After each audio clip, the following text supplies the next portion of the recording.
పార్టీని పటిష్టవంతంగా తయారు చేయాలని చెప్పి గౌరవనీయులు కేసీఆర్ గారు నిర్ణయించారు.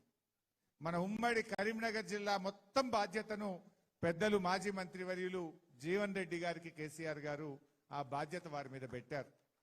మరి ఇప్పుడు కార్యకర్తలుగా మనం కూడా ఇప్పుడు అంతా ఆన్లైన్ డిజిటల్ చేయాలని డిసైడ్ అయింది పార్టీ.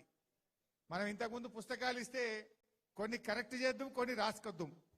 ఇప్పుడు రాసులు లేదుగా, అంతా డిజిటలే. సెల్ ఫోన్లో ప్రతి ఇంటికి పోవాలి, వాళ్ళ ఫోటో తీయాలి, వాళ్ళతోని మాట్లాడిన తర్వాతనే మెంబర్షిప్ తీసుకోవాలి. పేమెంట్ కూడా అంత ఆన్లైన్, డైరెక్ట్ ఏమంటాం పేటిఎం, ఫోన్పే. ఇక లేదు మనం గట్టులు లేదు, మనం రాసులు లేదు. అంటే బరాబర్ మెంబర్షిప్ కరెక్ట్గా చేయాలని. అట్లయితే పార్టీ బలంగా ఉంటుంది. మనం కమిటీలు వేసుకోవడమే కాదు, రేపు ప్రతి నియోజకవర్గంలో కూడా శిక్షణా శిబిరాలు పెట్టి ఈ కాంగ్రెస్ మోసాలను, కాంగ్రెస్ యొక్క అవినీతిని, కాంగ్రెస్ 6 గ్యారెంటీల పేరిట ప్రజల్ని ఏ రకంగా మోసం చేసిందో మరి కార్యకర్తలకు ట్రైనింగ్ ఇస్తే కార్యకర్తలు పోయి ప్రజలను కూడా సమాయత్తం చేయాలని చెప్పి పార్టీ నిర్ణయం తీసుకోవడం జరిగింది. మరి ఇంకో వారం 10 రోజుల్లో మనకు ట్రైనింగ్ ఇస్తాం. మనం ప్రతి బూత్కు కూడా 2 ఏజెంట్లను తీసుకొని, పోలింగ్ బూత్ లో 2ని తీసుకొని వాళ్ళకి ఎట్లా మెంబర్షిప్ చేయాలి, ఏ రకంగా చేయాలి అని ఫోన్లోనే వాళ్ళ ఫోన్ ద్వారానే మెంబర్షిప్ చేసే విధంగా ట్రైనింగ్ ఇచ్చి వాళ్ళ ద్వారా ఇప్పుడు ఊర్లో 3 బూతులు ఉంటే 3 బూత్లకు ఈచ్ బూత్ 2 అంటే 6గురికి మనం ట్రైనింగ్ ఇస్తాం. ఒక ఊర్లో 2 బూతులు ఉంటే బూత్కి 2 చొప్పున 4గురికి ట్రైనింగ్ ఇస్తాం. ఊర్లో ఒకటే బూత్ ఉంటే 2కి ట్రైనింగ్ ఇస్తాం. సో దట్ ఏంటంటే ఒకరికి జ్వరం వచ్చినా ఏదైనా ఆపద సంపద అయినా ఇంకొకరు ఆ కార్యక్రమాన్ని ముందుకు తీసుకుపోవాలని చెప్పి పార్టీ నిర్ణయం తీసుకున్నది. మీ అందరితో కూడా మనవి ఒకటే, సరే ఇప్పుడు మనకు అర్థమైంది గవర్నమెంట్ పోతే ఏం జరుగుతుందో మనకే కాదు రాష్ట్ర ప్రజలందరూ కూడా ఇవాళ అర్థం చేసుకుంటా ఉన్నారు. 2 ఉంటాయి, ఒకటి కృతజ్ఞత, 2 ఆశ. కృతజ్ఞతకు ఆశకు మధ్య పోటీ పెడితే ఏది గెలుస్తుంది? ఆశ గెలుస్తుంది.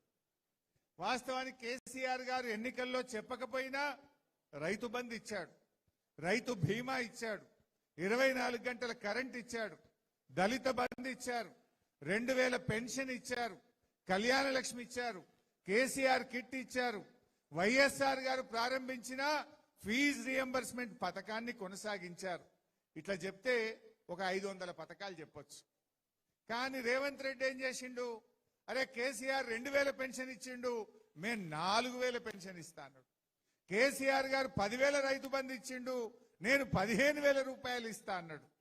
ఇట్లా ఆశలు ఎరవేసిండు. అందుకే ఎన్నిక జరిగితే ఏమైంది? మనమేమో ప్రజలు తప్పకుండా మనకేస్తారు, కృతజ్ఞత గెలుస్తుంది, కేసీఆర్ గారి పనితనం గెలుస్తుంది, అద్భుతంగా మళ్ళీ గెలుస్తామని మనం అనుకున్నాం. కానీ కృతజ్ఞతకు ఆశకు మధ్య పోటీ జరిగితే ఇవాళ రేవంత్ రెడ్డి పెట్టిన ఆశల వలయంలో మనకు కొంత నష్టం జరిగింది. సరే ప్రజాస్వామ్యంలో మనం అంగీకరించాల్సిందే. కానీ ఈరోజు ఏం జరిగింది? మనకంటే ఎక్కువ ప్రజలే మాట్లాడుకుంటున్నారు. ఇవాళ రైతులు, మీరు ఒక్కసారి పెద్దలు జీవన్ రెడ్డి గారు బాగా చెప్పారు.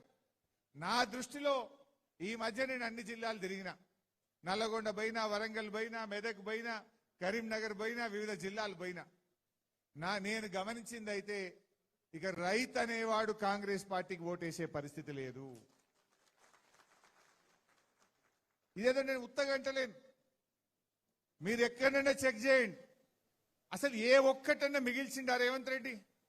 కేసీఆర్ గారు రైతు బంధు ఇస్తా అంటే కరోనా వచ్చినా రైతు బంధు ఆగలే, పెద్ద నోట్ల రద్దొచ్చినా రైతు బంధు ఆగలే, ఎన్ని కష్టాలు వచ్చినా టైం మీద కేసీఆర్ గారు రైతు బంధు ఇస్తా అంటే ఇచ్చి చూపిండు. 11 సార్లు 74,000 కోట్ల రూపాయల రైతు బంధు ఇచ్చిన ఒకే ఒక్క నాయకుడి దేశంలో కేసీఆర్. ఒకసారి నేను ఆర్థిక మంత్రిగా ఉన్నా, కరోనా వచ్చింది, ఖజానా ఖాళీ. కేసీఆర్ గారు పిలిచిండ్రు, మరి మే నెల వస్తున్నది, ఇక జూన్లో మనం మృగశిర కార్తీ రాగానే మనం రైతు బంద్ వేయాలి కదా, పైసలు తయారు చేసిండ్రా అని అడిగిండు. మా అధికారులంతా ముఖాలు చూస్తున్నారు. సార్ నిన్నటిదాకా 45 రోజులు లాక్డౌన్, రూపాయి రాలేదు సార్, ఆమ్దాన్ లేదు సార్